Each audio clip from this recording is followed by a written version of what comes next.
मोमिनो, जो पाकीज़ा चीजें अल्लाह ने तुम्हारे लिए हलाल की हैं उनको हराम न करो, और हद से न बढ़ो कि अल्लाह हद से बढ़ने वालों को दोस्त नहीं रखता। और जो हलाल और तैयब रोजी अल्लाह ने तुमको दी है उसे खाओ, और अल्लाह से जिस पर ईमान रखते हो डरते रहो।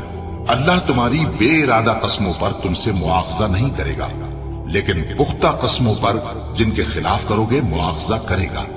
तो उसका कफ्फारा 10 नादारों को औसत दर्जे का खाना खिलाना है जो तुम अपने अहल और याल को खिलाते हो, या उनको कपड़े देना, या एक गुलाम आजाद करना, और जिसको ये मुयस्सर न हो वो 3 रोजे रखे। ये तुम्हारी कस्मों का कफ्फारा है जब तुम कसम खा लो और उसे तोड़ दो, और अपनी कस्मों की हिफाजत करो। इस तरह अल्लाह तुम्हारे समझाने के लिए अपनी आयतें खोल खोल कर बयान फरमाता है ताकि तुम शुक्र करो। ऐ ईमान वालो, शराब और जुआ और बुत और पांसे ये सब नापाक काम आमाल शैतान से हैं, सो इनसे बचते रहना ताकि तुम कामयाब हो जाओ।